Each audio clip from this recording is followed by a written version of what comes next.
Avançons donc dans notre étude du Saint-Sacrifice et de la messe. Donc, rappelez-vous, nous avons fait un petit peu l'examen de toutes les grandes parties, l'offertoire, la consécration, la transsubstantiation, l'immolation. Nous avons essayé de voir en quoi consistait cette immolation sacramentelle, qui n'est pas sanglante, mais qui est quand même bien réelle. Et il faut en arriver donc maintenant à la conclusion de la messe, qui est la communion qui achève le sacrifice et qui en applique les fruits à ceux qui sont présents. Le saint Thomas d'Aquin le dit, c'est la doctrine de l'Église constante, l'Eucharistie est à la fois sacrifice et sacrement. Sacrifice, bon, c'est donc ce que nous avons vu.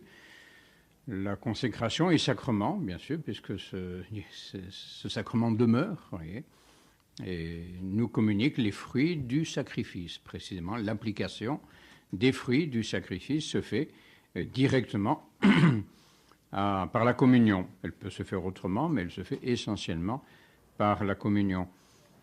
Rappelons-nous, nous l'avions dit, je crois, une fois, que la communion du prêtre, quant à elle, la communion du prêtre est absolument nécessaire. Il n'y a pas de possibilité pour le prêtre de célébrer la messe sans communier. La communion du prêtre marque l'achèvement du sacrifice, c'est la mendication de la victime. La victime est détruite par la mendication que fait le ministre, celui qui a sacrifié, donc ensuite, détruit, comme autrefois dans les sacrifices, l'Holocauste notamment, tout était consumé. Et donc là, tout est consumé effectivement par la communion du prêtre. La communion des fidèles, elle, n'est pas nécessaire en soi. Une fois que le prêtre a communié, en soi, la messe est achevée. Le sacrifice, disons, est achevé. C'est pourquoi, vous le savez, c'est une drôle de religion que de se limiter à cela. Celui qui quitterait la messe après la communion du prêtre aurait accompli le précepte. Il a assisté au sacrifice. Le sacrifice commence à l'offertoire, se consomme à la consécration et s'achève à la communion du prêtre. Donc il faut être là pour ces parties intégrantes là, de la messe. Et donc on peut arriver effectivement sans manquer au précepte, on peut arriver juste avant l'offertoire et partir juste après la communion du prêtre. Mais attention, on fait un péché véniel, quand même. Bon, on a accompli le précepte, mais il y a quand même péché véniel à arriver sans raison après le premier signe de croix du prêtre. Et oui, il faut être là dès le début, au premier signe de croix. Intro ibo d'altare Dei, il faut être là. Ceux qui arrivent, bon, bien sûr, ceci vaut pour la messe de précepte, c'est clair. Ceux qui arrivent sans raison, sans empêchement, etc., par négligence, par paresse, après donc le signe de croix du prêtre, on fait un péché véniel. Et ceux qui partiraient donc avant la fin de la messe, avant les prières, ou bien je sais pas quoi, le dernier évangile, disons au moins, et également ceux qui partiraient avant sans une raison impérieuse, feraient également un péché véniel. Bon, enfin ça c'est des considérations pour ceux qui n'ont pas très bien compris ce qu'était le sacrifice de la messe. C'est bien évident que pour nous, ce sont des choses qui vont de soi. On est là dès le début, même en avance, comme pour les conférences d'ailleurs. Et on part bien après la fin de la messe, après une bonne action de grâce. Bon. Voilà, donc la communion, donc je n'envisagerai pas directement la communion du prêtre, ou du moins je l'envisagerai plutôt sous le rapport où le prêtre communie également en tant que fidèle. Le prêtre est ministre du sacrifice, bien sûr, donc il accomplit cet acte ministériel de la communion, mais également, elle lui profite à lui en tant que baptisé, si on peut dire, en tant que fidèle. Oui. Et sous ce rapport-là, il est au même plan que les autres fidèles. Donc c'est cela que nous considérerons un peu ce soir, la communion. La communion qui est, bien sûr, nous voyons tout cela, généralement c'est la partie qui nous plaît le plus dans la messe, parce que là, on reçoit donc notre Seigneur, on reçoit l'Eucharistie, bon, tout cela est très, très, très beau, bien sûr. Et il est clair que la communion, justement, qui vient, oui, si on veut bien comprendre ce qu'est la communion, la raison d'être de la communion, il faut bien la considérer dans la liturgie de la messe. Vous voyez, sa place, bien sûr, elle vient après le sacrifice. Vous voyez, le canon, donc le canon s'achève avec ce per ipsum, cum ipso et in ipso, esse tibi, Deo Patri omnipotenti, in unitate Spiritus Sancti, omnis honor et gloria per omnia saecula saeculorum. Amen. Tout le monde répond Amen. Bon, voilà, très bien. C'est-à-dire qu'on est d'accord, on approuve, on adhère à ce qui vient d'être réalisé. Et notamment, on adhère à quoi? Eh bien, à ce qui vient d'être dit. Et rendre tout honneur et toute gloire à Dieu le Père par notre Seigneur, avec notre Seigneur, comme notre Seigneur, dans l'unité du Saint-Esprit. Et voilà ce à quoi nous adhérons. Et voilà ce que nous voulons faire. C'est ce à quoi nous tendons, toute notre âme tend à rendre à Dieu tout honneur et toute gloire. Et pour cela, eh bien, nous avons besoin de Jésus-Christ. Et c'est pourquoi nous allons communier. Nous allons communier pour faire la même chose que notre Seigneur Jésus-Christ. Oui. Nous avons dit Amen, très bien. Après, que faisons-nous? Récitation du Notre Père, c'est très beau, c'est très important. Que signifie ce Notre Père à ce moment-là? Eh bien, nous affirmons notre volonté. Quelle est notre volonté? Que votre volonté soit faite, que votre règne arrive, etc. Voilà, donc c'est la même disposition qui demeure. Tout honneur et toute gloire, ensuite le Notre Père, que votre règne arrive, que votre volonté soit faite, c'est la même idée, la même pensée. Et pour mettre ce programme en application, eh bien, nous avons besoin de Jésus-Christ. Et donc, nous allons communier pour cela. Et c'est important à bien comprendre cela. Ouais. Nous n'allons pas tellement, bien sûr, les deux se tiennent, hein. Nous n'allons pas tellement communier, si vous voulez, pour nous-mêmes, parce qu'on en a besoin. Oui, c'est vrai, on en a besoin, mais on n'en a besoin pas pour nous-mêmes. On en a besoin pour rendre à Dieu tout honneur et toute gloire. Voilà la mission du Fils de Dieu, la mission des enfants de Dieu, eh bien, c'est de glorifier notre Père sur la terre. Et c'est une mission difficile. Et pour cela, nous avons besoin de Jésus-Christ. Alors nous allons communier. Voilà. Alors bien sûr, il est clair que dans la communion également, nous recevons des grâces pour nous, mais ces grâces que nous recevons, eh bien, normalement, elles doivent nous porter justement à glorifier notre Père qui est aux cieux. Ouais, tout est très logique et tout se tient. Et c'est dans cet esprit-là, je pense, qu'il serait beau d'aller communier. Oui, la communion à notre Seigneur, en plus, n'oublions pas que cette communion à notre Seigneur crée également la communion entre ses membres. La communion crée l'union avec notre Seigneur, mais également avec tous les membres de notre Seigneur, hein, l'union au corps mystique. Lorsque nous nous unissons à Jésus-Christ, nous nous unissons en soi à tous les membres de son corps. Mais là où est la tête, là sont les membres. Hein. Et donc, ce mot communion est d'une richesse incalculable. Ouais. Communion à Jésus-Christ, communion à tous les membres de Jésus-Christ. Ouais. Et c'est cette communion au corps et au sang de notre Seigneur, c'est-à-dire communion à notre Seigneur Jésus-Christ dans l'acte de son sacrifice, l'acte de sa plus grande charité, eh bien, c'est cette communion qui est la source permanente de l'unité de l'Église. L'unité de l'Église, elle se fait précisément dans cet acte de la communion. Ouais. Et communier, justement, c'est un geste, c'est un acte qui fait par les chrétiens, a pour finalité, finalement, d'unifier, si on peut dire, la multiplicité des membres. Ouais. Nous sommes multiples, les membres de l'Église sont je ne sais combien, peu importe. Donc nous sommes multiples, et dans l'acte de la communion, finalement, nous réalisons justement une certaine unification par l'unité à Jésus-Christ, par l'union à la tête du corps mystique. Et communier, en fait, ce n'est pas attirer notre Seigneur Jésus-Christ à soi-même. Non, nous n'attirons pas Jésus-Christ à nous, mais nous sommes, au contraire, nous nous jetons tous ensemble. Tous ceux qui communient, se jettent dans l'unique Jésus-Christ. Voilà. Et là, tous nous nous retrouvons en notre Seigneur Jésus-Christ par cet acte de la communion.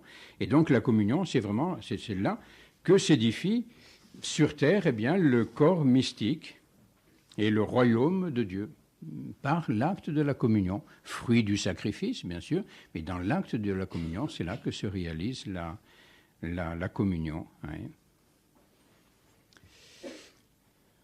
C'est ce que dit saint Paul, du moins ce qu'il évoque, hein, quand dans cet épître au Corinthiens, chapitre 10, « N'est-il pas vrai que le calice de bénédiction que nous bénissons est la communion du sang de Jésus-Christ, et le pain que nous rompons est la communion du corps du Seigneur ? Car nous ne sommes tous ensemble qu'un seul pain et un seul corps, parce que nous participons tous à un même pain. » Et nous participons au même pain, le pain eucharistique. Bon, hein. Et donc, eh bien, c'est là que nous réalisons cette... nous sommes tous ensemble, un seul pain et un seul corps. Ouais. Donc, édification du corps mystique par l'acte de la communion. Alors, dans l'Eucharistie, les théologiens distinguent... Il faut toujours des distinctions, il y a plusieurs... C'est un mystère et on essaie un petit peu d'expliquer, donc on essaie d'examiner un petit peu les différents aspects de ce mystère. Les théologiens, et c'est vrai pour tous les sacrements, mais enfin, parlons de l'Eucharistie, trois aspects dans l'Eucharistie. Il y a d'abord ce qu'ils appellent le sacramentum, c'est-à-dire le signe. Le signe, c'est-à-dire ce qui est objet de la perception sensible, ce qui tombe sous les sens. Eh bien, dans l'Eucharistie, eh bien, ce sacramentum, le signe, ce que l'on voit, eh bien, ce sont les espèces eucharistiques. Facile, ça. Donc, un morceau de pain de forme ronde, blanche, etc. Bon, ça va bien. Voilà ce qu'est le signe dans l'Eucharistie. Ensuite, il y a la réalité, la res, la chose, la réalité. La réalité, c'est-à-dire ce qui est non plus cette fois l'objet de la perception sensible, mais ce qui est l'objet de la foi, la réalité qui ne se perçoit pas donc avec les sens, mais qui est objet de la foi. Hein. Ce que l'on croit, et là, quelle est la chose, la réalité donc dans l'Eucharistie? Eh bien, c'est notre Seigneur Jésus-Christ glorieux. Notre Seigneur glorieux, mais avec son corps donné, son corps livré et son sang répandu. Ne l'oublions pas, hein. Il est là glorieux, c'est sûr, mais il est également avec son corps donné, son corps livré et son sang répandu. Le sacrifice est réellement présent. Et puis enfin, la troisième réalité, c'est celle qui est la plus subtile, si l'on peut dire, à définir, du moins à exprimer en bon français. C'est ce qu'on appelle la res et sacramentum, qui unit un peu les deux, si l'on peut dire. C'est-à-dire, c'est la réalité ultime. Donc, il y a d'abord ce que je vois, ce que je crois, et ensuite, si vous voulez, c'est l'effet de cela. La réalité ultime qui va être donc réalisée bien par ce que je vois et ce que je crois. Et cette réalité ultime, eh bien, c'est le corps mystique.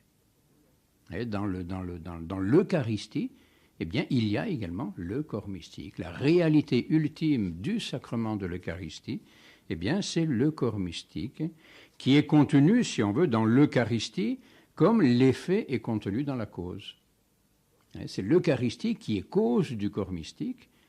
Donc, d'une certaine façon, le corps mystique est précontenu, si l'on veut, dans l'Eucharistie.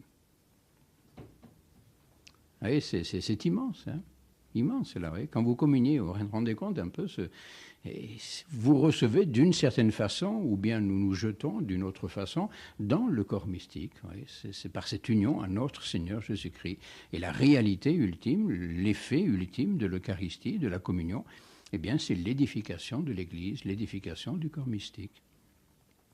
C'est pourquoi l'Eucharistie est vraiment le plus grand bien de l'Église. L'Église n'a pas de plus grand trésor que l'Eucharistie, puisque c'est elle, finalement, qui est la cause de son unité. C'est l'Eucharistie qui fait que l'Église est une. Qu'elle est, finalement, qu'elle a une existence, une unité, et qu'elle est ce qu'elle est. Et l'Église n'a pas de plus grand trésor que l'Eucharistie. Et combien on comprend, justement, c'est ce culte qu'elle a pour l'hostie, pour le saint sacrifice de la messe, ou la prudence qu'elle a, ne serait-ce que pour la réserve de l'hostie, ou bien les cérémonies, expositions, processions, etc. C'est extraordinaire. Il n'y a que pour l'hostie, pratiquement, que l'Église déploie un tel faste, un tel décorum et de telles précautions, si l'on veut. Oui. Et ce que dit saint Thomas d'Aquin, là, une citation, « Le bien commun spirituel de l'Église entière, le bien commun, bon, qui transcende donc tous les biens particuliers des uns et des autres, le bien commun spirituel de l'Église entière est contenu substantiellement dans le sacrement même de l'Eucharistie. » Voilà. Le sacrement même de l'Eucharistie, eh bien, contient substantiellement le bien commun spirituel de toute l'Église. Tout est là. Et c'est normal, si on sait, si vous avez compris, après tout ce que nous avons étudié jusqu'ici, ce qu'était l'Eucharistie, bon, si l'Eucharistie est notre Seigneur Jésus-Christ, c'est évident, je dirais à ce moment-là, que tout le bien de l'Église est en notre Seigneur. Et saint Thomas d'Aquin dit quelque part, je ne sais plus où, malheureusement, je ne retrouve pas la référence, mais enfin, ça n'est pas grave, j'espère que vous me ferez confiance. Oui. Eh bien que dans... si vous prenez le Christ et vous lui ajoutez le corps mystique, eh bien il n'y a pas plus de sainteté que dans le Christ tout seul. Mais le Christ, plus tous les saints, plus tous les âmes en état de grâce ici-bas, eh bien, il n'y a pas plus de bien dans tout cela que dans le Christ tout seul. C'est normal, c'est logique. Et d'où découle la sainteté? La grâce qui est en nous, d'où vient-elle? Elle vient de Jésus-Christ. La sainteté qui est celle des saints du paradis, d'où vient-elle? C'est celle de Jésus-Christ. Donc il n'ajoute rien à la sainteté du Christ. Ouais. Mais c'est la sainteté du Christ qui découle en eux, et c'est la grâce de Jésus-Christ qui découle dans nos âmes. Donc nous n'ajoutons rien, nous, à la sainteté de Jésus-Christ. Ouais. Donc il n'y a pas plus de sainteté, oui, dans l'Église tout entière, y compris Jésus-Christ, que dans Jésus-Christ tout seul. Bon, voilà. Oui, il y a de quoi, hein, il y a de quoi méditer sur tout cela. Oui. Et oui. Alors il y a, parlons quand même un peu de la communion, donc cet acte de la communion qui achève le sacrifice d'un côté, puis qui d'un autre côté donc nous fait communier, nous fait rentrer justement dans ce sacrifice. Oui. Eh bien, il y aura 3 manières de communier, dont une que saint Thomas d'Aquin ne connaissait pas. Enfin, ne connaissait pas, je m'entends, pour lui, ça ne... Enfin, voilà, quoi, il ne la considérait pas. Il y a 3 manières de communier. Bon, cela, c'est tout à fait traditionnel, si l'on veut, et ça sera repris, cet enseignement sera repris par le Concile de Trente, oui, dans un chapitre où il parle de l'usage de cet admirable sacrement. Saint Thomas d'Aquin, lui, parle de deux seules façons de communier, la communion sacramentelle, dit-il, et la communion spirituelle. Communion sacramentelle et communion spirituelle. Mais pour lui, la communion spirituelle, c'est la communion sacramentelle à laquelle on ajoute la communion spirituelle, à laquelle on adhère, vous voyez, par l'âme, par la foi, par la charité. Vous voyez.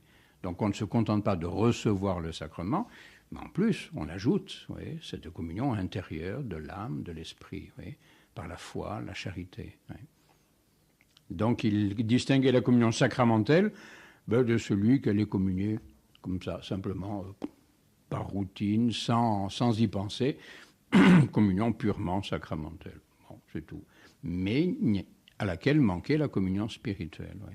Alors que la communion spirituelle, en soi c'est la belle, pratiquement la seule façon chrétienne vraiment de communier. Hein. Non seulement on reçoit le sacrement, mais en plus, bien sûr, on adhère à ce que l'on reçoit.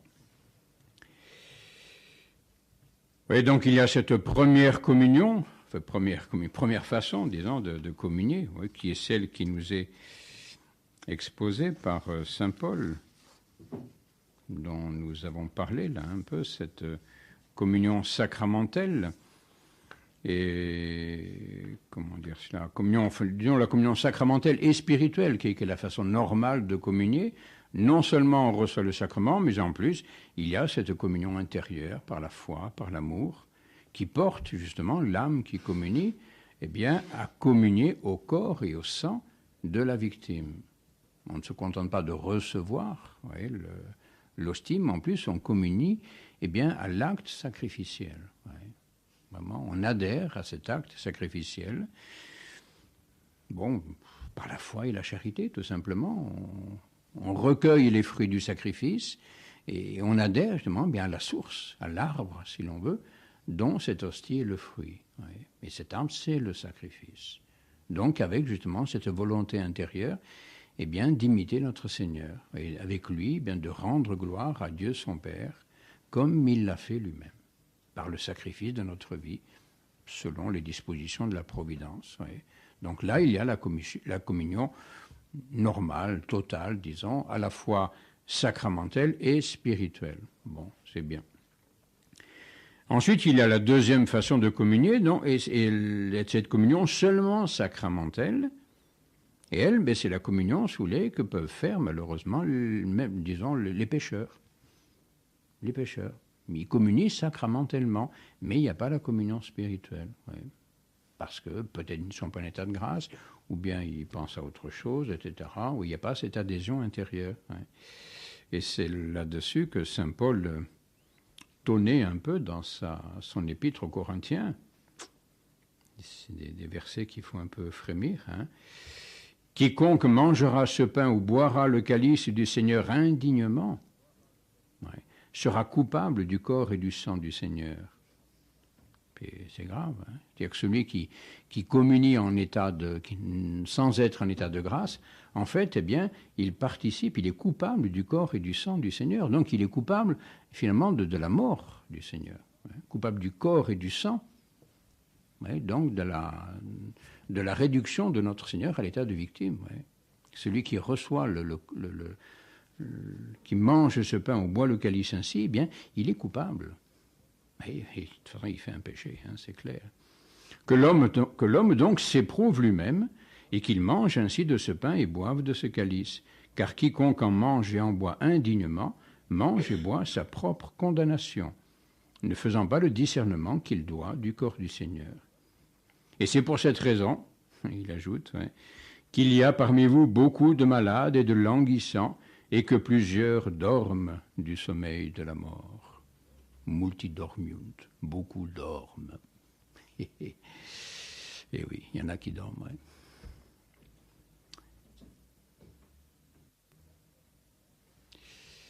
Et ça, c'est la communion, donc uniquement sacramentelle. Alors bon, soit on n'est pas en état de grâce à ce moment-là, donc effectivement, on est coupable de la mort de notre Seigneur, soit, ma foi, on communie, mais l'âme est ailleurs, et donc en fait, on ne va pas en recueillir beaucoup de fruits. Et puis enfin, il y a la troisième communion que saint Thomas d'Aquin, lui, ne connaissait pas. Pour lui, cette troisième façon de communier, non pas qu'il ait été contre, mais bon, voilà, il n'en parle pas, en tout cas, quand il traite de la manière de communier. C'est ce que nous appelons donc la communion spirituelle. Communion spirituelle qui se fait sans la communion sacramentelle, uniquement par le désir. Par exemple, l'adoration du très saint sacrement, le désir de s'unir à notre Seigneur, le désir de communier lorsqu'on en est empêché. Bon, saint Thomas d'Aquin la connaissait, il parle, si vous voulez, de cette façon-là, mais quand il examine les différentes façons de communier, il ne l'examine pas. Bon, c'est une façon quand même qu'il admet de s'unir à notre Seigneur. Il en parle, vous voyez. Où est-ce qu'il dit cela ? Oui, c'est une façon de communier, c'est-à-dire pour lui de percevoir l'effet du sacrement. Sans communier, peut-on percevoir l'effet du sacrement ? Il admet qu'effectivement, on peut recevoir l'effet du sacrement sans recevoir ce sacrement. C'est ainsi, il compare cela au baptême.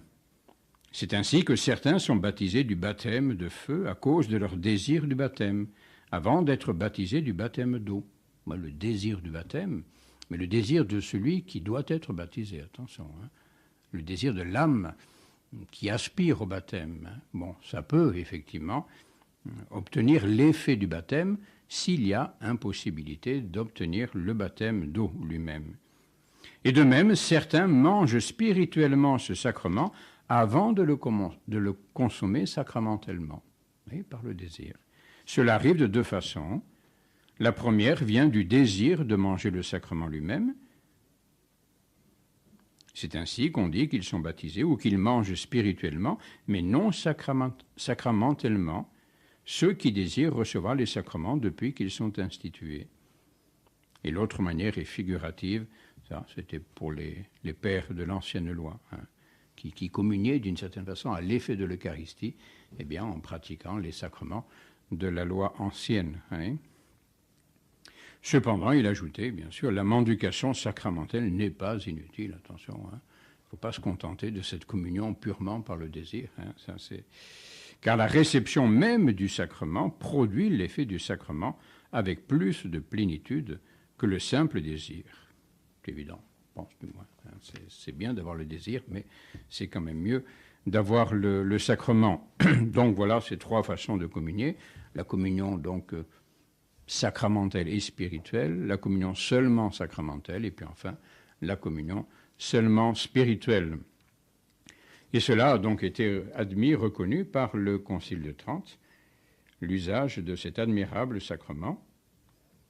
Pour l'usage, nos pères ont justement et sagement distingué trois manières de recevoir ce saint sacrement. Ils enseignent que les uns ne le reçoivent que sacramentellement, ce sont les pécheurs. D'autres ne le reçoivent que spirituellement. Ce sont ceux qui, mangeant en désir le pain céleste qui leur est offert, avec cette foi vive qui opère par la charité, en ressentent le fruit et l'utilité. Mais il faut que ce désir soit vraiment un désir surnaturel, pas simplement comme ça un petit désir sentimental, oh mon doux Jésus, je ne sais pas quoi, non. Vraiment un acte de désir théologal. Oui, le Concile de Trente le dit bien, avec cette foi vive qui opère par la charité. Et si vraiment on ne communie pas, mais c'est parce qu'on en est en péché. Il y a un obstacle, ou bien on ne peut pas aller à la messe, ou je ne sais quoi. Ça. Vraiment un obstacle. Et à ce moment-là, bien sûr, cet acte de foi, cet acte de désir animé par la foi et la charité, effectivement, bien, peut obtenir les mêmes effets qu'une communion eucharistique. Et d'autres encore le reçoivent à la fois sacramentellement et spirituellement. Ce sont ceux qui s'éprouvent et se préparent, de telle sorte que, vêtus de la robe nuptiale, ils s'approchent de cette table divine. Et ensuite, le Concile ajoute quelques petites considérations dont nous parlerons.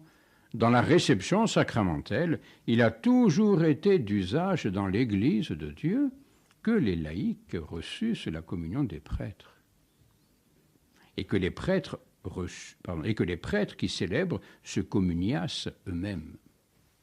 Bon. Et c'est à bon droit et à juste titre qu'on doit garder cette coutume comme venant d'une tradition apostolique. Bon, nous verrons, tout à l'heure nous en parlerons. Les termes du Concile sont quand même assez mesurés. C'est de cela, malheureusement, que profitent certains aujourd'hui dans la Sainte Église de Dieu. Le Concile parle d'usage dans l'Église de Dieu, de tradition. Bon. Voilà.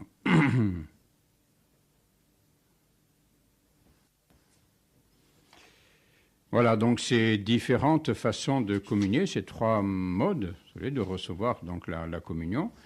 Bon, je pense que la chose n'est pas très, très difficile à comprendre. Mais il faut bien comprendre, pour bien communier, c'est pas toujours facile, ça c'est clair, de bien communier, que ce contact sensible que l'on a avec les espèces eucharistiques, contact sensible, donc, nous le disions l'autre fois, si vous vous rappelez, cette question, distinction entre la substance et les accidents.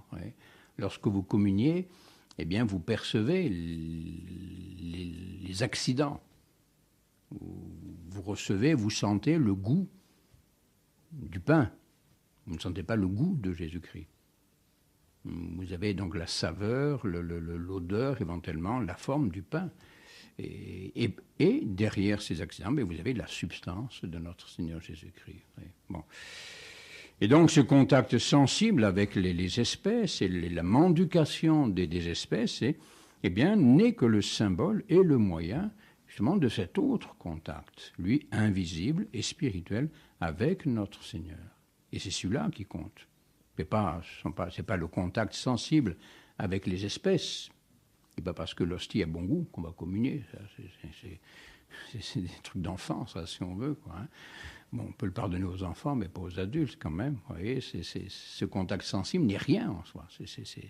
C'est un moyen, simplement, justement, mais de cet autre contact intérieur, spirituel, mystique, avec notre Seigneur. Ouais. Et ça nous rappelle un peu, peut-être, certains contacts, justement, que nous raconte l'Évangile entre les pécheurs et notre Seigneur. Ouais. Contact sensible. Toucher la frange du vêtement de notre Seigneur. Ouais. Pourtant, en soi, qu'est-ce que c'est? Toucher la frange du vêtement de quelqu'un, c'est rien. Mais ça produisait quelque chose parce qu'en fait, il y avait un autre contact, par la foi. Ce qui faisait dire à notre Seigneur, alors qu'il était pressé par une foule, « Quelqu'un m'a touché ». Bon, enfin, maître, quand même, regardez, bien sûr, vous êtes pressé de toutes parts. Mais qui? Bien sûr, tout le monde vous touche. Non, non. Un autre contact, oui, qui n'était pas le contact simplement sensible, qui était justement ce contact par la foi. Et voilà le contact qu'il faut établir par la Sainte Communion. Oui. Le contact sensible avec notre Seigneur n'est qu'un contact fugitif, bien sûr, c'est très, très bref, ça dure très, très peu de temps, mais en soi, il est suffisant, il doit être suffisant pour opérer dans l'âme, justement, cette communication de l'amour de notre Seigneur pour Dieu et pour les hommes. Oui. Tout ce qui est en notre Seigneur, eh bien, passe dans notre âme. Et qu'est-ce qui est dans notre Seigneur? Eh bien, c'est la charité. La charité qu'il a pour son Père et la charité qu'il a pour les âmes. Eh bien, cela suffit pour que tout cela, eh bien, passe dans notre âme. Et une seule communion devrait suffire à nous transformer. Ça y est, si vraiment on communiait bien, vraiment, oui, de cette façon-là, mais on ne devrait plus nous reconnaître après la communion. On dit, bon, eh oui. Et je pense quand même que, j'espère du moins, certains le disent, hein, parfois certaines personnes qui viennent dans notre chapelle, disent, bon, hein, les fidèles après la messe, ben, je sais pas, on sent qu'il y a quelque chose en eux, ils disent, ben, c'est normal, ils ont communié quand même. Encore heureux qu'on voit qu'il y a quelque chose en eux, justement, qu'on ne trouve pas chez les autres quand même. C'est pas qu'ils soient meilleurs que les autres, mais il y a en eux quelqu'un qui est meilleur que tout le monde, oui, ça c'est clair. Alors ça change les choses, c'est évident. Hein. Et peut-être que petit à petit, quand même, ils deviendront meilleurs, on peut l'espérer. Et oui. Voilà. Et l'Eucharistie, en plus, achève cette incorporation qui a été commencée au baptême. Le baptême nous a incorporés à notre Seigneur Jésus-Christ et l'Eucharistie, eh bien, intensifie, développe et prolonge cette incorporation en faisant entrer l'âme qui vient de communier, eh bien, dans ce grand mystère de la passion et du sacrifice rédempteur. Oui. Nous sommes incorporés au corps de notre Seigneur Jésus-Christ, mais l'Eucharistie, eh bien, nous fait participer de façon plus intime au sacrifice rédempteur. Oui, vraiment l'acte rédempteur. Oui.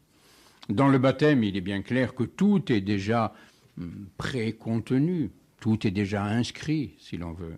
Mais c'est l'Eucharistie qui provoque, si l'on veut, l'épanouissement de tout ce qui est contenu dans le baptême, par ce contact renouvelé, fréquent, avec notre Seigneur Jésus-Christ et surtout avec le sacrifice de notre Seigneur Jésus-Christ. N'oublions jamais cela, hein, qu'en fait, c'est le sacrifice du Christ, c'est la croix du Christ qui vient jusqu'à nous dans l'Eucharistie. Et donc, ça nous incorpore à la passion de Jésus-Christ. Alors, c'est immense cela. Et on peut se poser la question, mais tout cela est bien vrai, tout cela est bien beau, mais est-ce que, bon, c'est une chose dont nous n'avons pas parlé, mais qui mériterait bien des développements aussi, est-ce que, finalement, la présence de la Sainte Trinité dans notre âme par le baptême, mais est-ce que ça ne suffit pas? Par le baptême, nous le savons, par la grâce, nous sommes devenus les temples du Saint-Esprit.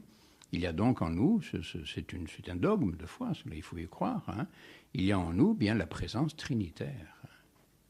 Le Saint-Esprit, ce qu'on appelle l'inhabitation du Saint-Esprit dans l'âme des justes. Le Saint-Esprit demeure dans notre âme, il a été répandu, il nous a été donné, il diffuse la charité dans notre âme, et la Sainte Trinité est présente, elle demeure dans notre âme.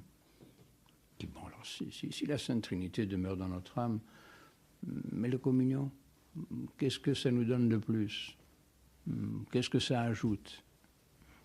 Est-ce que vraiment c'est si nécessaire que cela de communier? Oui, bon, puisqu'on a déjà la Sainte Trinité. Bien, comparons peut-être un petit peu ce que ces deux présences. Hein.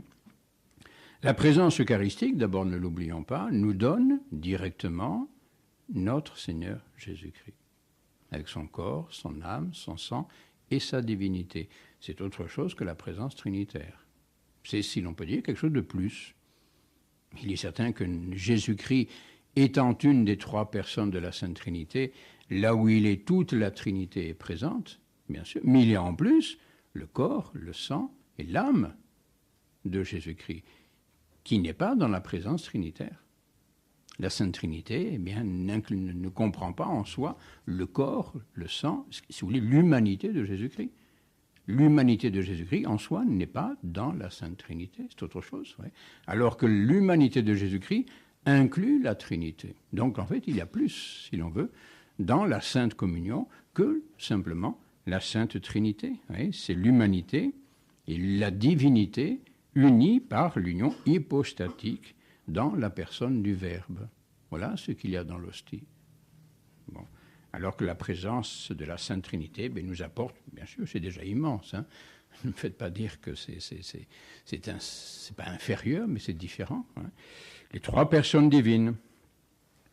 Ensuite, la présence de l'hostie, la présence eucharistique, elle est localisée en nous. Elle est localisée par justement les espèces du pain et du vin. Elle n'est que là où est l'hostie. En nous, quand je reçois l'hostie, eh bien, la présence eucharistique, elle est simplement là où est l'hostie. Elle n'est pas ailleurs. Ouais. Alors que les personnes divines, elles, dans la présence de la Sainte Trinité, eh bien, les personnes sont dans tout l'être et dans toute partie de l'être, dans toute l'âme. C'est clair, hein, la Sainte Trinité demeure dans l'âme. Or, l'âme, là, c'est un problème philosophique, elle est en tout moi. Mon âme, elle n'est pas dans ma tête, mon âme. Hein. Votre âme, elle n'est pas dans votre cœur. Hein. Bon, bien sûr, c'est des façons de figurer les choses, mais notre âme, elle est en tout notre être. Notre âme, elle informe tout notre corps. Elle est donc autant dans les doigts de pied que dans la tête, notre âme. Elle est partout. Et donc, la Sainte Trinité, eh bien, elle est dans tout notre être, notre âme, notre corps, partout. Ouais. Alors que Jésus-Christ, dans l'Eucharistie, il n'est que là où est l'hostie. Bon. Ensuite, la présence eucharistique, eh bien, elle va disparaître. Elle va disparaître au bout d'un petit moment, quand les espèces sont dissoutes, quand les accidents donc du pain et du vin sont dissous par la digestion, eh bien, la présence eucharistique disparaît. Alors que la présence trinitaire, elle demeure aussi longtemps que nous sommes en état de grâce. Ensuite, qu'est-ce qu'il y a encore comme différence? Eh bien, la présence eucharistique nous donne justement notre Seigneur Jésus-Christ, médiateur, et sous les prêtres et victimes à la fois. Donc, c'est quand même quelque chose d'assez particulier qu'elle donne. Hein. C'est notre Seigneur dans son immolation, donc prêtre et victime.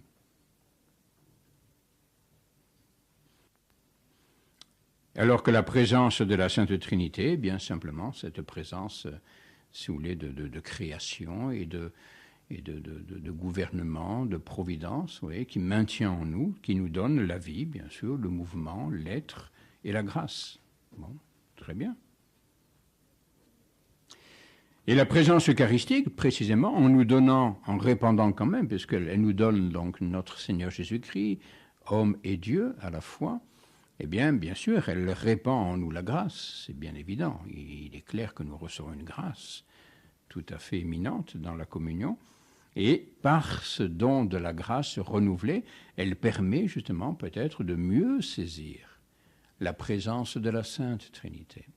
Et c'est un moyen peut-être, bien sûr, tout à fait puissant, eh bien, pour mieux, précisément, nous unir à la présence qui est déjà en nous de la Sainte Trinité.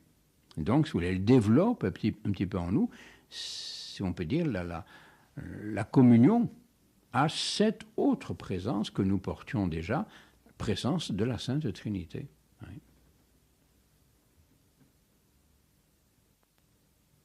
Et il y a quand même quelques petites différences. La communion eucharistique, si vous voulez, c'est différent de cette présence trinitaire et c'est un moyen très, très, très puissant, justement, peut-être bien de renforcer cette présence trinitaire et de la conduire justement jusqu'à cette union, eh bien, à l'acte de la rédemption. Oui. Être uni à la Sainte Trinité, c'est très bien, mais s'unir à l'acte de la rédemption, eh bien, c'est peut-être plus nécessaire pour l'actualisation de la rédemption à notre profit. Oui. Car Dieu n'est pas que le Créateur, il n'est pas que celui qui nous donne la grâce, il est aussi le Rédempteur. Et voilà peut-être ce qu'ajoute justement la présence eucharistique à la présence seulement trinitaire. Seulement, si j'ose dire. Enfin, vous comprenez ce que je veux dire. Alors, quels sont les effets de l'Eucharistie? Les effets de cette communion eucharistique? Eh bien, c'est Saint Jean qui nous le dit, ou du moins notre Seigneur qui nous le dit dans Saint Jean. Et ça, c'est au chapitre 6, nous en avions parlé, ce chapitre sur le discours du pain de vie après la multiplication des pains. En vérité, je vous le dis, si vous ne mangez la chair du Fils de l'homme et ne buvez son sang, vous n'aurez point la vie en vous. Celui qui mange ma chair et boit mon sang a la vie éternelle. Mais voilà l'effet de l'Eucharistie. Je crois que c'est quand même assez colossal, si l'on peut dire. Voilà, la vie éternelle. Donc l'Eucharistie donne la vie.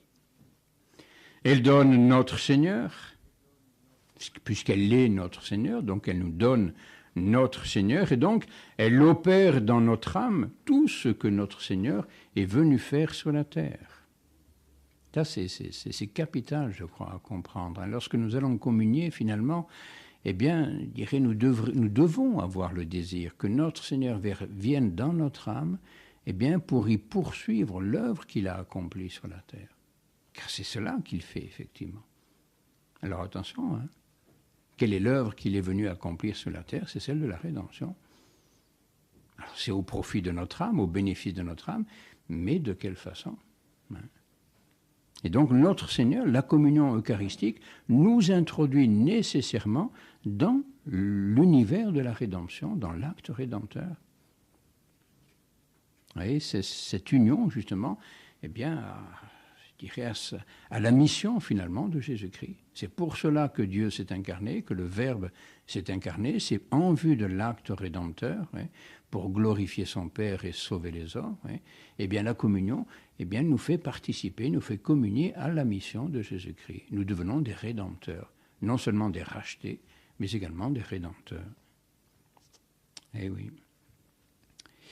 Ça, c'est la première chose. Alors ça, moi, méditer tout cela. Et on ne peut pas s'étendre à l'infini là-dessus. Ensuite, bien sûr, c'est la nourriture et le réconfort spirituel de l'âme. C'est bien clair aussi. Une nourriture, réconfort de l'âme. Vous savez que Saint Thomas d'Aquin, c'est une chose sur laquelle il revient souvent, cette analogie entre l'ordre de la nature et l'ordre de la grâce. La grâce ne détruit pas la nature, et la grâce épouse généralement l'ordre de la nature. Oui. Et donc, dans l'ordre de la grâce, eh bien, on retrouve une certaine analogie avec l'ordre de la nature. Donc, dans la nature, qu'est-ce qu'il faut? D'abord, il faut naître. Ensuite, il faut se nourrir pour se développer. Puis ensuite, il faut se soigner quand on est malade. Oui. Bon, puis ensuite, quand on a un certain âge, on quitte le biberon, puis on prend du beefsteak ou je sais pas quoi. Enfin bon, tout ça, oui. Bon, il y a tout un développement qui se fait. Eh bien, dans l'ordre de la grâce, c'est la même chose. D'abord, il faut naître, c'est le baptême. Ensuite, eh bien, il faut entretenir cette vie reçue au baptême, c'est la communion. Et puis ensuite, eh bien, il faut guérir nos maladies, il faut réparer les blessures, c'est la confession. Très bien. Puis ensuite, eh bien, il y a l'âge adulte, si l'on veut, au plan spirituel, enfin, l'âge de raison, eh bien, c'est la confirmation, qui vient confirmer, justement, vous voyez, faire passer, bien, on sort un peu de l'enfance quand même, et puis maintenant, allez en avant, on part au combat pour confesser la foi et défendre l'honneur de notre Seigneur. Ça, c'est la confirmation qui confirme, le mot le dit bien, qui confirme les grâces reçues jusqu'ici, jusqu'à présent, dans le baptême, dans la confession, dans l'Eucharistie. Et donc l'effet de l'Eucharistie, bien, c'est de nourrir la vie reçue au baptême. Ensuite, autre effet de l'Eucharistie, bien, nous en avions parlé, là, c'est justement cette union, l'union du corps mystique, l'union de tous en notre Seigneur Jésus-Christ. Ouais. L'union de tous les membres, justement, de tous ceux qui communient, justement, l'union, mais cette union en notre Seigneur Jésus-Christ. Et c'est une chose que l'on enseigne souvent, et qu'il est aussi important de bien réaliser, c'est que lorsque nous communions, en fait, ce n'est pas le Christ qui est changé en nous, mais c'est nous qui sommes changés en lui. C'est nous qui sommes assimilés par le Christ. À l'inverse des communions des nourritures naturelles, lorsque nous mangeons naturellement, eh bien, ce que nous avons mangé est digéré et est assimilé par nous-mêmes. Oui, bon, et nous assimilons, donc ce que nous avons mangé devient quelque chose de nous. Ça passe dans le sang, ça passe un peu partout, et donc ça devient quelque chose de nous. Dans la communion, c'est l'inverse. Oui. C'est l'inverse, bien sûr. J'assimile les accidents, d'accord, j'assimile les accidents, les espèces eucharistiques, oui, mais la réalité, c'est elle qui m'assimile. C'est Jésus-Christ, en fait, qui m'assimile et qui m'incorpore à lui, oui, qui m'incruste, si l'on peut dire, en lui. Oui. Et cela pour chacun d'entre nous. Oui. Donc, oui, intensification de l'union du corps mystique. Et donc, un des effets de la communion, eh bien, est nécessairement d'accroître entre nous la charité fraternelle. Car tous, nous ne sommes ensemble qu'un seul pain et un seul corps, parce que nous participons tous à un même pain. Nous participons tous à un même pain. Vous voyez un petit peu l'accroissement nécessaire de la charité fraternelle. Ce n'est pas possible puisque nous sommes intensification de l'union du corps mystique. Et donc, un des effets de la communion, eh bien, est nécessairement d'accroître entre nous la charité fraternelle. Car tous, nous ne sommes ensemble qu'un seul pain et un seul corps, parce que nous participons tous à un même pain. Nous participons tous à un même pain. Vous voyez un petit peu l'accroissement nécessaire de la charité fraternelle. Ce n'est pas possible puisque nous sommes finalement les membres les uns des autres. Nous sommes tous les membres du même Christ, de l'unique Christ.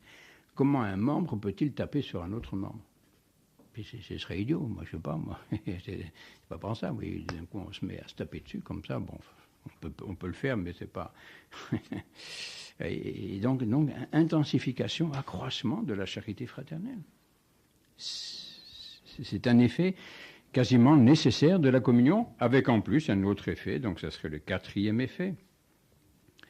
Eh bien, c'est l'effacement du péché. Puisqu'elle donne la vie, l'Eucharistie, nécessairement également, eh bien, efface les obstacles au péché.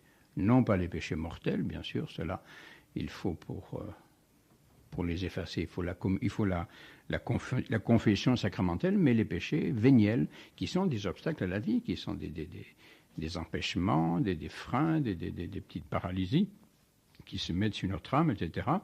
Et donc la communion efface justement ces péchés véniels de par l'inflammation, si l'on veut, de la charité qu'elle provoque.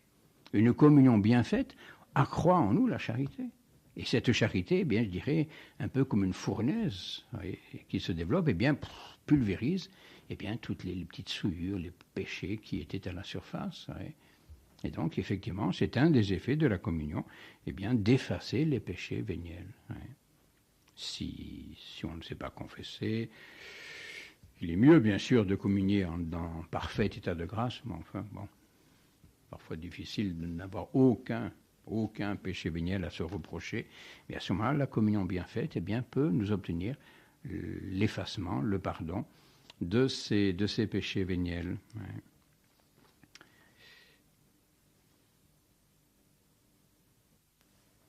Ceci est donc enseigné par le Concile de Trente aussi, nous l'avions vu, je crois, dans son...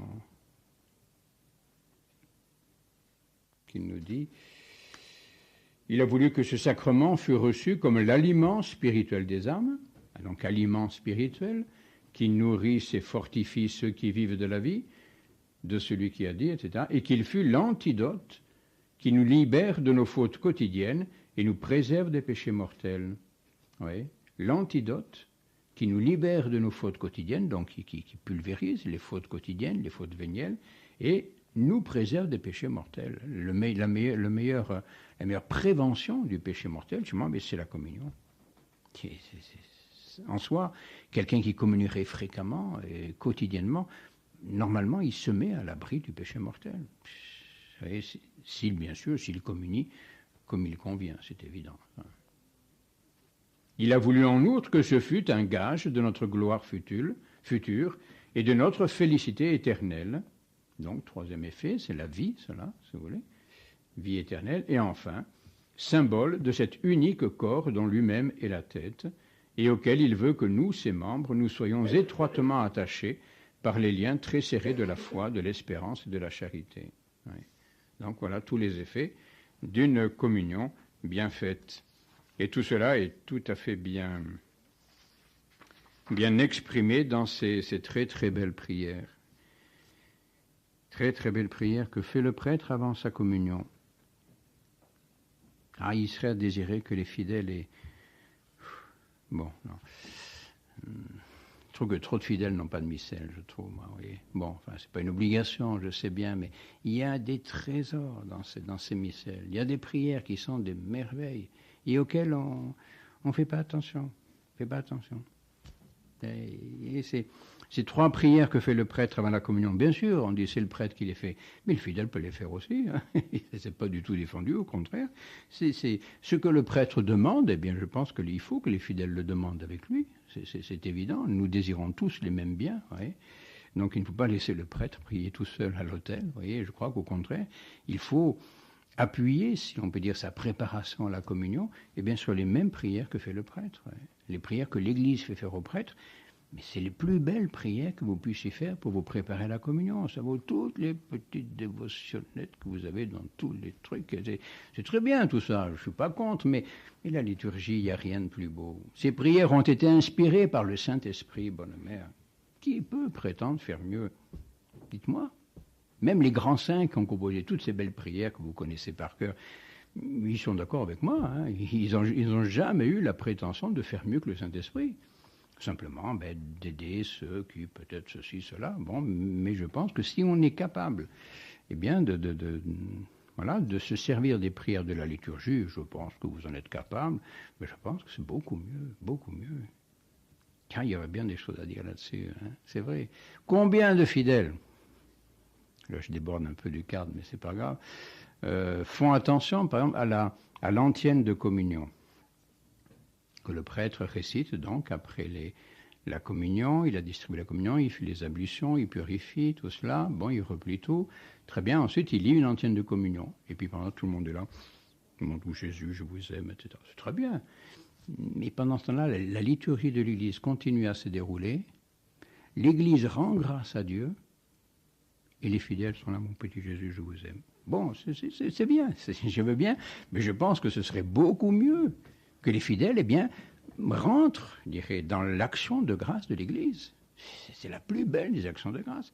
Ensuite, le prêtre récite ou chante la post-communion. Il y a des trésors, des merveilles dans ces post-communions. C'est des prières d'une beauté, d'une densité, d'une profondeur extraordinaire. Combien de fidèles les lisent? Combien de fidèles les prient? Ah, c'est dommage, c'est dommage. Bon, enfin, voilà. Fermons la parenthèse. Mais donc, je disais, ces trois prières avant la communion, vous voyez. La première, tout cela, bon, enfin, on en parlera peut-être une autre fois, sur cette question de la liturgie un peu, ouais. Et qui fait suite un peu, justement, au paternoster, le prêtre, ensuite, c'est la fraction de l'hostie, etc. Ensuite, l'Agnus Dei, dans la Nobis Pacem, et ensuite, il y a une prière pour la paix. Oui, tout cela s'enchaîne de façon très très logique et on prie pour la paix de l'Église. D'abord, la première communion que fait le prêtre, eh bien, c'est pour l'Église. Vous voyez, la communion.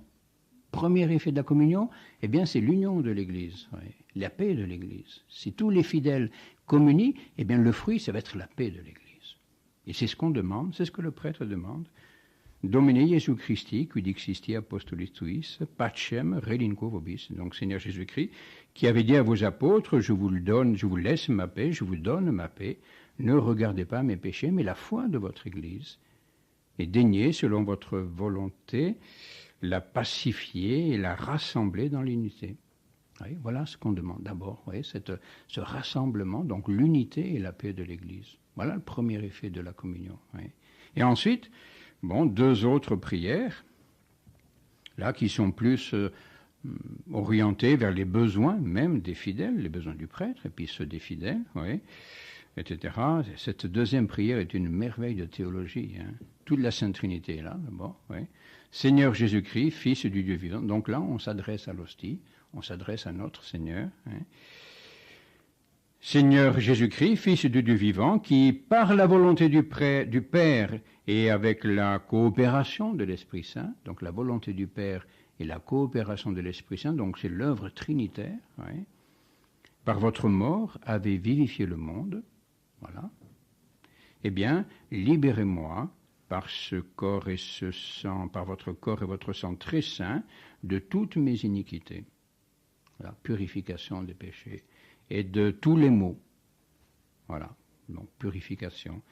Et faites, fac metuis semper inere mandatis, et faites que j'adhère toujours à vos commandements.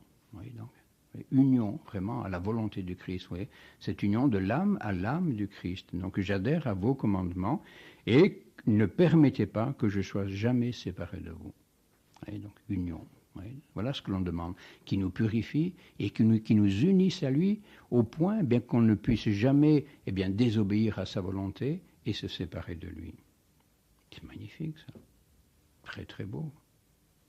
Et enfin la troisième prière, que la perception de votre corps, Seigneur Jésus-Christ, que moi, indigne, je présume comment traduire ça? En latin, c'est beaucoup mieux, mais enfin, que malgré mon indignité, j'ose recevoir, je crois, c'est comme ça que traduisent plus ou moins les missels, eh bien, ne me viennent pas en jugement et en condamnation.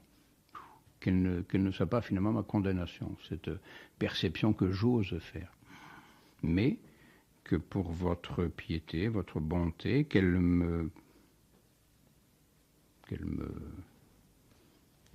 vienne, je sais pas quoi, comment dire ça, vous voyez, qu'elle me serve un peu de renfort, si on veut, de réconfort de l'esprit et du cœur, et du corps, donc qu'elle me donne des forces, pour l'âme et pour le corps, et pour recevoir la récompense. Donc la vie éternelle, la gloire, donc fortification ici-bas, la force et la vie ici-bas, mais également, bien sûr, la récompense éternelle, donc la vie éternelle. Voilà, tous les effets de l'Eucharistie sont là. Ouais. Eh oui, tout cela est bien beau.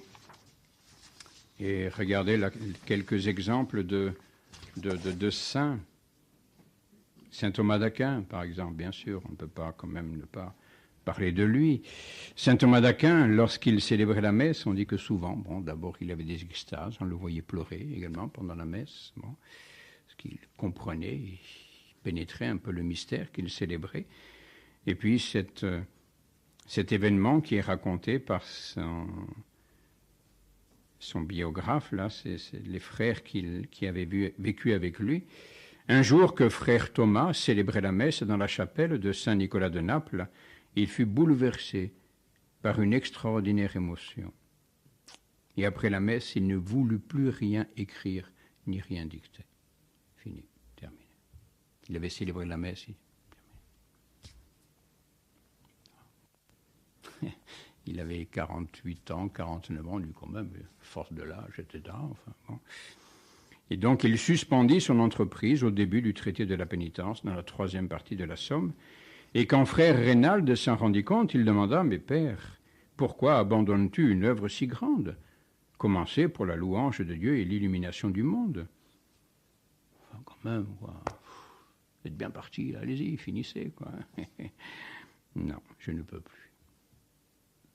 Alors, frère Reynald, craignant que le surmenage de l'étude ne l'ait égaré, voulut insister. Il dit, bon, il est un peu fatigué, mais enfin, on le pousse un peu, on va y arriver, quoi. Et non. Et frère Thomas répondit, Reynald, je ne peux plus, car tout ce que j'ai écrit me paraît de la paille.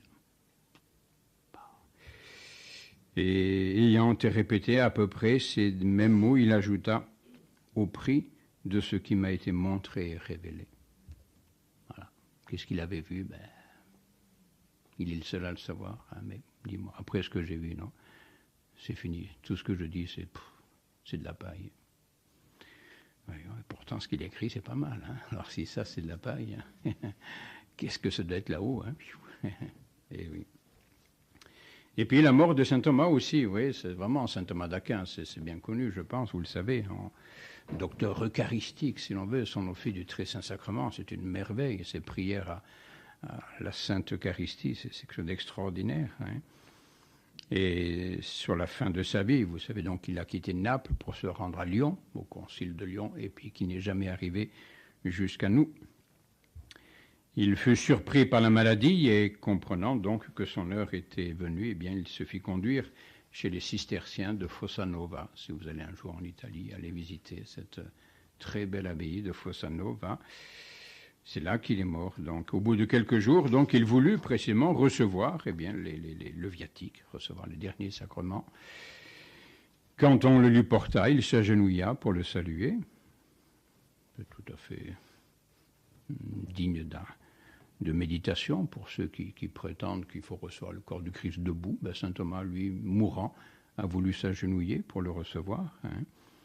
Donc il s'agenouilla pour le saluer, l'adorer, avec les mots d'une longue et admirable adoration lui rend de gloire. Et avant de recevoir le corps, il dit « Je te reçois, prix de la rédemption de mon âme. Je te reçois, viatique de ma pérégrination, viatique de mon voyage. » Ouais. En gros, je te reçois, toi qui m'as fait voyager ici-bas. Pour l'amour de qui j'ai étudié, veillé, travaillé, prêché, enseigné. Je n'ai jamais rien dit contre toi, ou si je l'ai fait, c'est en l'ignorant. Et je ne suis pas obstiné dans mon sens, mais si j'ai mal dit quelque chose, je laisse tout à la correction de l'Église romaine. Voilà. La dernière communion de saint Thomas d'Aquin. Oui, très belle prière. Et oui.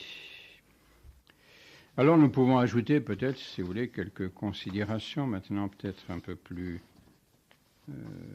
disciplinaires sur la communion, qui est sur le rite de la communion. Le Concile de Trente nous l'a dit, nous avons vu ça tout à l'heure, à savoir que c'était la coutume que les laïcs, il a toujours été d'usage dans l'Église de Dieu que les laïcs reçussent la communion des prêtres. Que les laïcs reçussent la communion des prêtres. Bon, c'est l'usage, effectivement. Bon, cela dit, ça n'a pas été toujours un usage respecté. Je sais bien qu'un jour, je vous ai dit ici par boutade que j'étais prêt à vous donner la communion dans la main. Si vous étiez prêt à partir au martyr, bon, alors ça m'a attiré des réflexions tout à fait aimables, enfin, peu importe. Voilà. Je dois être un peu moderniste sur les bords, sans doute, mais qu'est-ce que vous voulez faire, hein? Moi, lisons un peu la discipline de l'Église sur ce point-là. Bon, il est vrai que l'usage le plus important a toujours été de remettre l'hostie aux communions sur la langue, et non pas sur les lèvres. On ne communie pas sur les lèvres, mais sur la langue. Sur les lèvres, c'est plus compliqué, sur la langue. Bon. Mais cela dit, il y a eu quand même des cas où, effectivement, ma foi, les fidèles recevaient la communion dans la main, au début de l'Église. Et la chose est tout à fait établie de manière historique, et il n'y a rien d'inconvenant à le dire. Il ne s'agit pas de vouloir revenir précisément aux usages primitifs, mais c'est un usage qui a été en vigueur, pendant quand même, pendant un certain temps. Ouais, voici ici ce que dit un auteur, là, le père Guire. Le rite de la distribution de la communion aux clercs et aux laïcs était autrefois très différent selon les temps et les lieux. Pendant plusieurs siècles, les fidèles reçurent la Sainte Eucharistie sur la main droite, disposée sur la gauche en forme de croix. Ils se tenaient debout, mais dans un maintien respectueux, bien sûr. On ne communiait sous les deux espèces que pendant la messe, et depuis le VIe siècle, on buvait le précieux sang par le moyen d'un chalumeau. Ouais, bon. Oui, donc il y a tout un tas de disciplines qui ont varié. Bon, ben voilà, c'est tout. Au Moyen-Âge, on versait souvent même une partie du précieux sang dans un grand calice rempli de vin, etc. Dans quelques églises, on trempait la Sainte Hostie dans le calice. Oui, donc il y a tout des rites un peu différents suivant les lieux. Hein. Et à partir du XIIIe siècle, la communion sous les deux espèces disparaît peu à peu. Elle ne va subsister plus, bon, je ne pense pas que ça existe encore, enfin je ne sais pas, mais que pour le diacre et le sous-diacre à la messe solennelle célébrée par le pape. Bon, je ne sais pas très bien ce qui se passe maintenant. Enfin. Oui, donc une discipline qui a varié. Oui. Et dans un... Ici, alors, quelques auteurs, quelques pères de l'Église en parlent. Saint Cyril de Jérusalem, par exemple, parle justement de cette coutume de recevoir la communion dans la main. Et certains précisaient même qu'en Occident, les femmes devaient couvrir leurs mains d'un linge blanc. Elles recevaient donc l'hostie dans un linge blanc qui recouvrait leurs mains. Et certains même emportaient ensuite à domicile l'Eucharistie pour se communier les jours suivants, quand la messe n'était pas célébrée. Donc ça s'est pratiqué. Je ne dis pas que ça doit se pratiquer maintenant, attention, hein, mais ça s'est pratiqué dans l'Église. Hein. Bon, puis petit à petit, bien sûr, les choses se sont mises en place pour la discipline actuelle.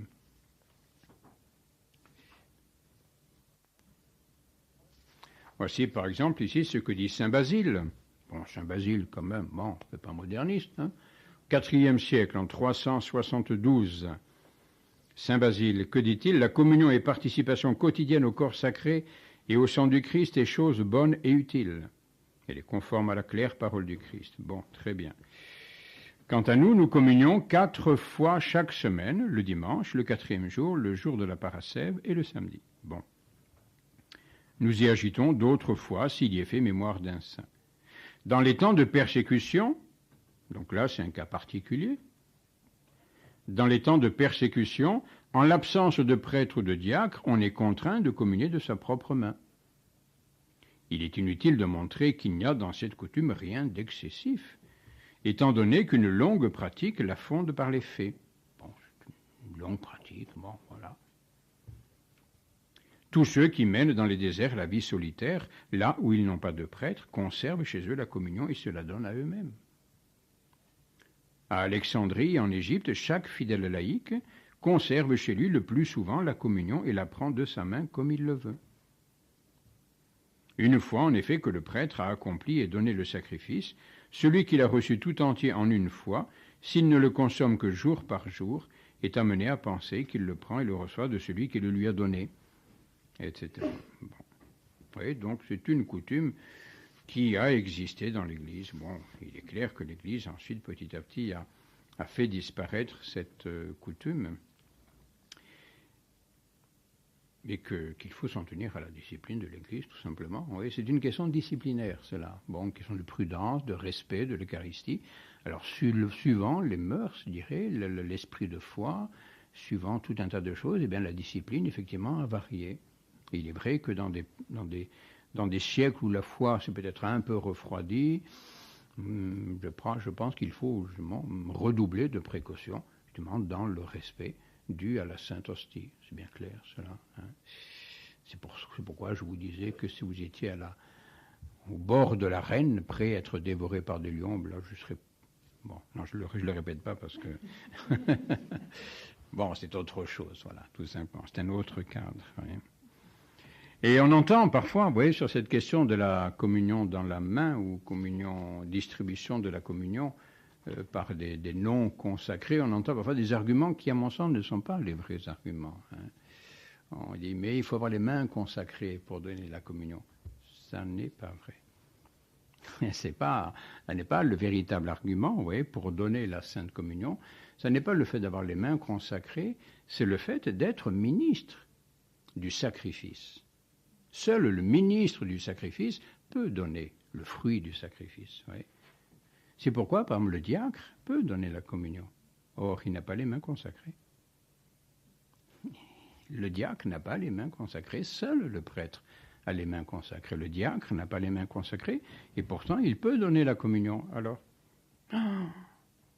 scandale? Non, pas scandale, parce que le diacre, il est co-ministre du corps et du sang du Christ. Il participe véritablement à l'acte sacrificiel. Il ne le réalise pas, mais il accompagne le prêtre dans l'acte sacrificiel. Donc, il participe, oui, au sacrifice, donc il peut donner la Sainte Communion. Voilà pourquoi. Mais en dehors de cela, en dehors du prêtre et du diacre, personne ne participe à l'acte du sacrifice, ne réalise, disons, le sacrifice, et donc personne d'autre ne peut donner la Sainte Communion. Voilà, c'est aussi simple que ça. Oui. Donc je pense que si on veut défendre cette distribution de la Sainte Communion par le prêtre ou le diacre, il faut avoir le bon argument, le véritable argument, la véritable raison.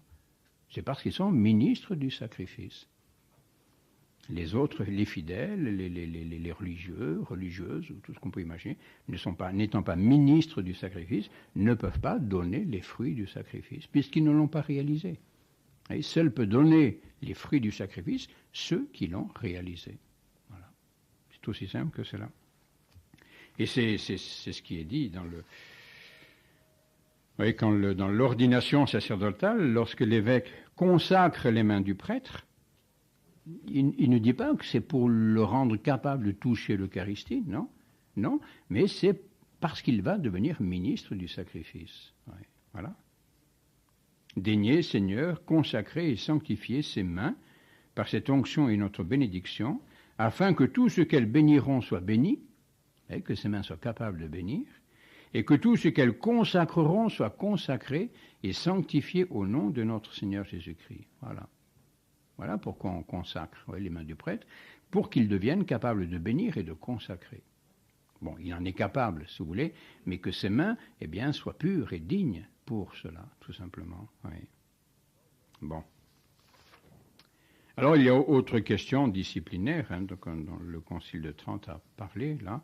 C'est la question de la communion sous une ou deux espèces. Vous voyez, bon, alors, là aussi, il y a bien des discussions qui ont eu lieu même dans l'Église pendant très très longtemps. Car si on se réfère aux préceptes de notre Seigneur, qu'est-ce qu'il nous dit le discours sur le pain de vie, celui qui mange et boit, il faut manger et il faut boire. Oui. Prenez la Sainte Écriture. Quiconque mangera ce pain ou boira le calice du Seigneur... Non, ça c'est Saint Paul, pardon. Oui, bon, donc il faut manger et boire. Allez voir ce que dit... Je l'ai perdu, mais enfin vous le retrouverez. Voilà, c'est ça, non. Si vous ne mangez la chair du Fils de l'homme et ne buvez son sang, vous n'aurez point la vie en vous. Celui qui mange ma chair et boit mon sang a la vie éternelle. Donc, conclusion logique, il faut manger et il faut boire. Donc il faut communier sous les deux espèces. Oui. Et pourtant, le Saint Concile de Trente nous dit: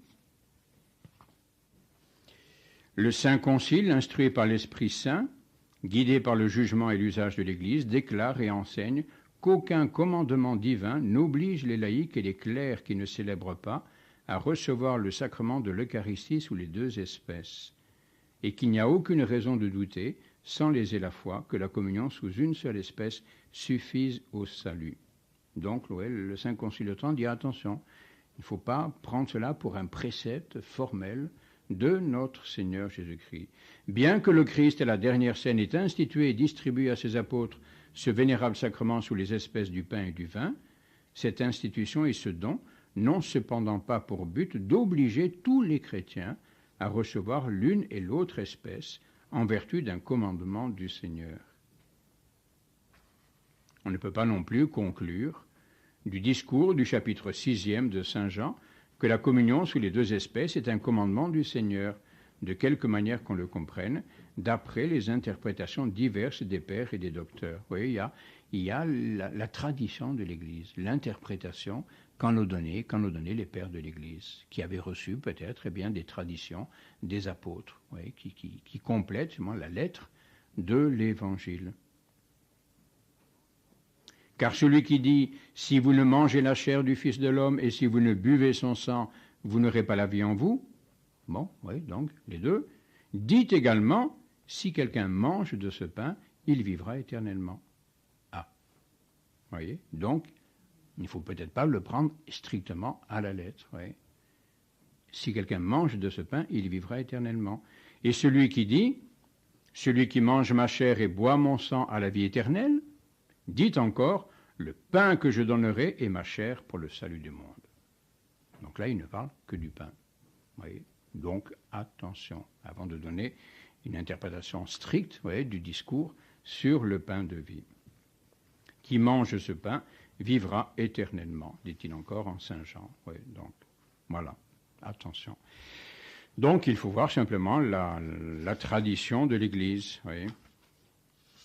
Et si vous avez bien compris ce que nous avons dit jusqu'ici, eh bien, si la présence réelle s'il y a présence réelle dans l'hostie ou dans le calice, eh bien, prendre l'un, c'est recevoir les deux. Et corps et sang ne sont plus séparés. Ils le sont mystiquement, nous l'avons vu l'autre fois, pour l'immolation, mais ensuite, eh bien, quand on reçoit l'hostie, on reçoit le corps et le sang. Ils ne sont pas réellement séparés dans l'hostie. Et donc, c'est au fur et à mesure eh bien, que le dogme va s'expliciter précisément, eh bien, que l'usage de l'Église va petit à petit se modifier.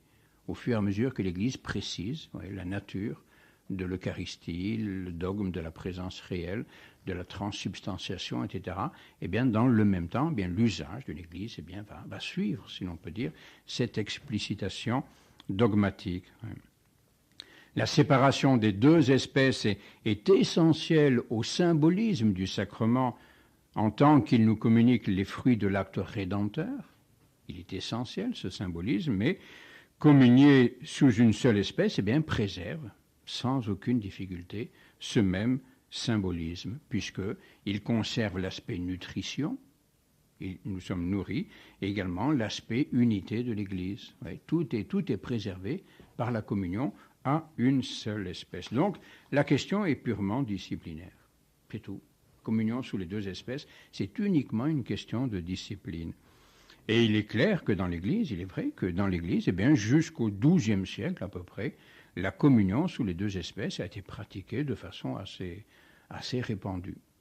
Communion sous les deux espèces. L'usage du pain seul, lui, était réservé pour l'usage qui se faisait en dehors des églises, pour les malades, pour les absents, ou bien la réserve, bien sûr, quand on a commencé à avoir la sainte réserve, et il est évident que c'est plutôt le pain que l'on va conserver, enfin le pain eucharistique, plutôt que le vin eucharistique, qui se conserve quand même plus difficilement que le pain, un risque de dégradation des espèces. Alors que d'un autre côté, eh bien, on voit aussi l'usage du vin seul pour les enfants, pour les petits-enfants. Quand on communie les petits-enfants, souvent, on leur donnait justement la communion sous la forme du vin.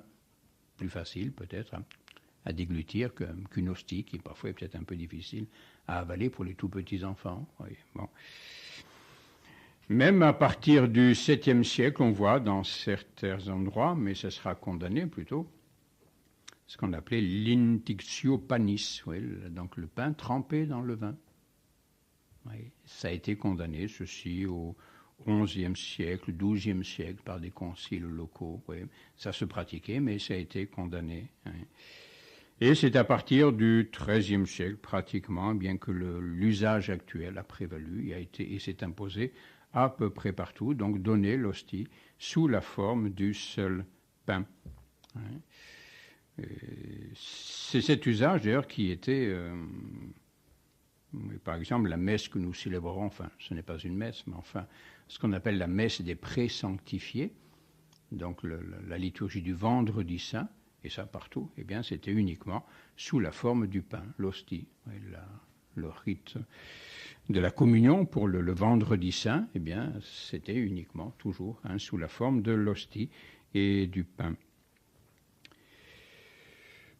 Donc, évolution, je vous dis, la question est purement disciplinaire, et le Concile de Trente a donné, vous avez cela plutôt dans le catéchisme du Concile de Trente, qui vous rappelle, qui vous donne un peu les raisons pour lesquelles, 5 raisons, pour lesquelles, eh bien, précisément, il est mieux de ne communier que sous une seule espèce.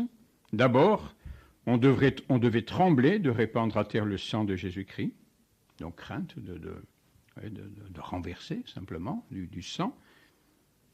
Et il ne semblait guère possible d'éviter cet accident quand on aurait à distribuer ce sang divin au milieu d'une grande multitude de peuples. Bon, danger de profanation. Ensuite, comme l'Eucharistie doit toujours être en réserve et à la disposition des malades, il était bien à craindre que l'espèce du vin conservé un peu longtemps ne vînt à s'aigrir. Bon, difficulté de conserver, donc. Troisième raison, tout à fait, c'est bon sens tout cela, un très grand nombre de personnes ne peuvent supporter ni le goût, ni même l'odeur du vin. Mais il y a des gens que le vin indispose, donc on ne peut pas leur donner l'Eucharistie sous la forme d'un aliment qui les indispose. Bon, ça dépend des régions, ça dépend peut-être des tempéraments, mais enfin. Par conséquent, pour que la santé du corps n'eût pas à souffrir de ce qui se donnait pour le salut de l'âme, attention, il ne s'agit pas de tuer les corps pour faire vivre les âmes, voyez. L'Église a très sagement ordonné que les fidèles ne prendraient que l'espèce du pain.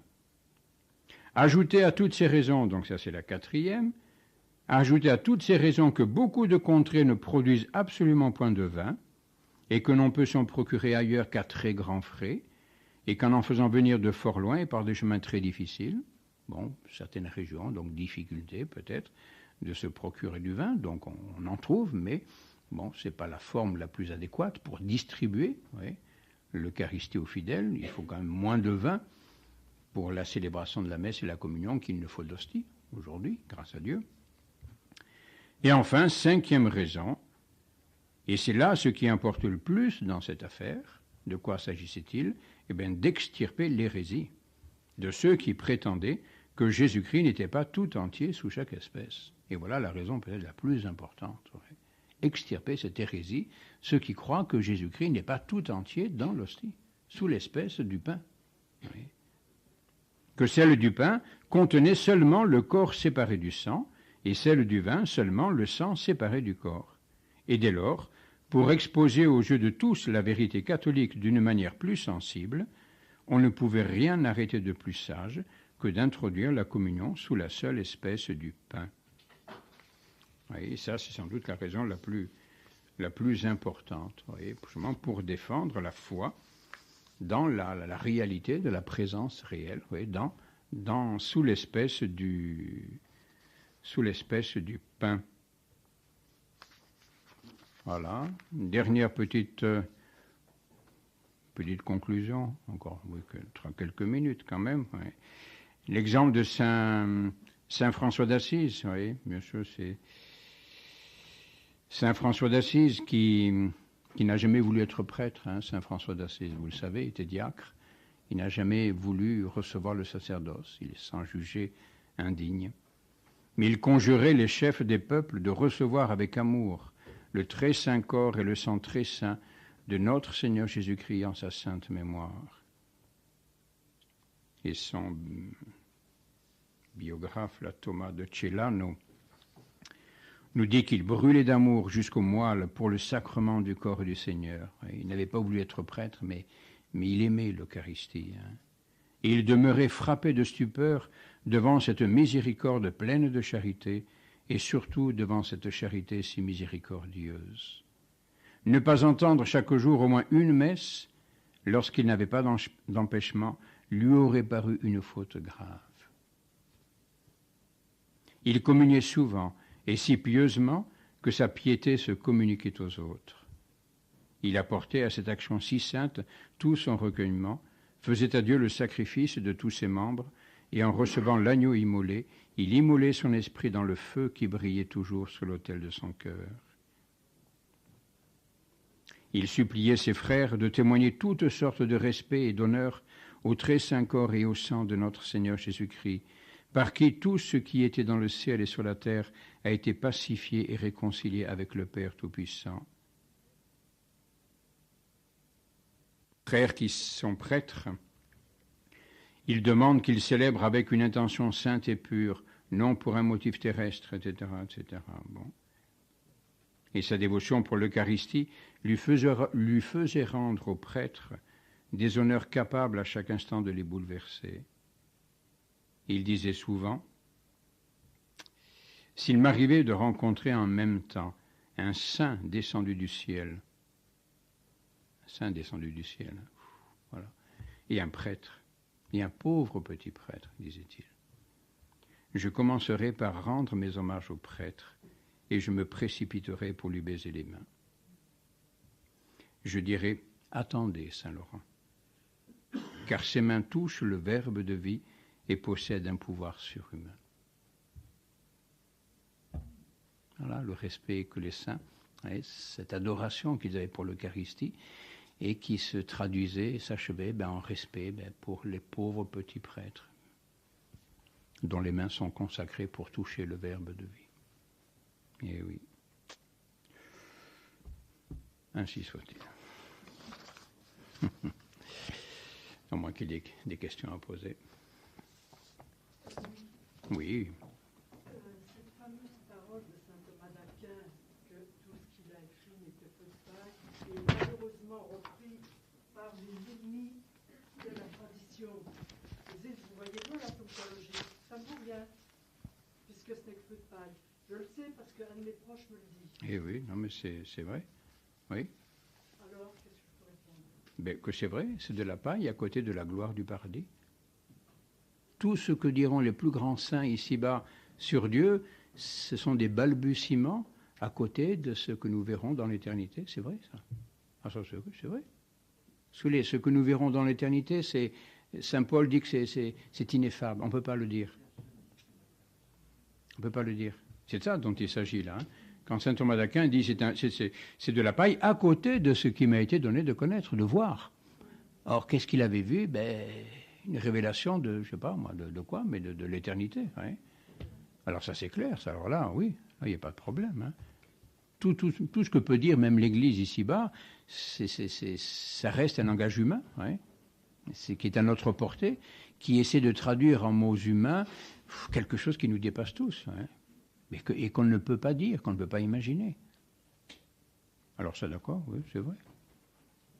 Mais de là à dire que c'est de la paille et que Luther a fait mieux ou Hans Kung a fait mieux, ça, c'est un autre problème. Là. Non, là, ça ne marche pas, ça.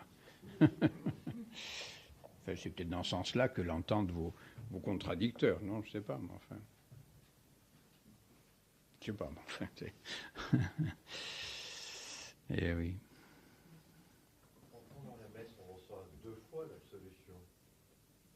Et c'est Oui. l'absolution qu'on reçoit par rapport à l'effacement des péchés qu'on reçoit par la communion. Comment est-ce qu'il faut regarder ça? Mais il y a la première, ce sont des absolutions, des petites absolutions. Hein. Ce n'est pas l'absolution sacramentelle quand même, c'est des sacramentaux, ça, si vous voulez. Hein. Donc pour disposer d'abord l'âme, vous voyez ce qui est, comment dire ça? Il s'agit de disposer l'âme d'abord à bien entendre la messe. Et ensuite, il faut la disposer à bien communier. En soi, ce sont les mêmes dispositions, mais il est possible que l'âme se soit un peu relâchée pendant la messe, ça dure, etc. Alors, il n'est peut-être pas mauvais, peut-être, de lui redonner un peu de vigueur, de pureté, vous voyez, si elle s'est un petit peu affaiblie dans sa ferveur, vous voyez. Oui, c'est pas tellement, je dirais, une absolution des péchés qu'on aurait pu commettre pendant la messe, mais des faiblesses, des négligences, etc., vous voyez. Bon, il a pu y avoir des péchés, malheureusement aussi. Ça, c'est tout à fait possible également. Oui. Entre le début de la messe et la communion, on peut commettre des péchés. Péchés même en pensée, en désir, en tout ce qu'on peut imaginer, hélas. Hein. Et on ne sera jamais trop pur pour communier. Hein. Bon, ça ne veut pas dire qu'il ne faut pas communier parce qu'on ne sera jamais assez pur, hein, ça c'est clair. Mais bon, se purifier le plus possible. Et après, l'Eucharistie achèvera ce travail de purification. Et là, la meilleure, comment dire ça, comment dire ça, oh là là. Dans la communion, le plus important, je vais vous scandaliser encore une fois, mais c'est pas grave, c'est enregistré encore, non? Sinon je vais me faire traiter encore de tous les noms. Là. On vous prêche souvent l'action de grâce, la nécessité, et on a raison, hein, attention, je ne me dédie pas. C'est sûr qu'il faut normalement, lorsqu'on a reçu quand même le corps et le sang de notre Seigneur, je crois que ça justifie qu'on reste un petit moment, un petit peu en adoration pour le remercier, etc. Bon, ça c'est bien clair. Hein. Mais il faut bien vous dire que l'Eucharistie produit ses fruits au moment où on la reçoit. C'est à ce moment-là qu'elle produit ses fruits. Le reste, l'action de grâce, eh bien, je dirais c'est une suite logique, mais qui en fait n'augmente pas les fruits que l'on a reçus au moment de la communion. Et les fruits du sacrifice, on les reçoit au moment où on reçoit l'hostie. Donc au moment où je communie, après, les fruits sont reçus. Après, bon, je rends grâce, je fais tout ce que je veux, mais ça y est, les fruits sont reçus. Donc ce qui est important, eh bien, ce sont les dispositions de l'âme au moment où l'Eucharistie va être reçue. Et donc il est beaucoup plus important de bien se préparer à la communion que de bien rendre grâce. Bon, c'est important aussi de rendre grâce, hein.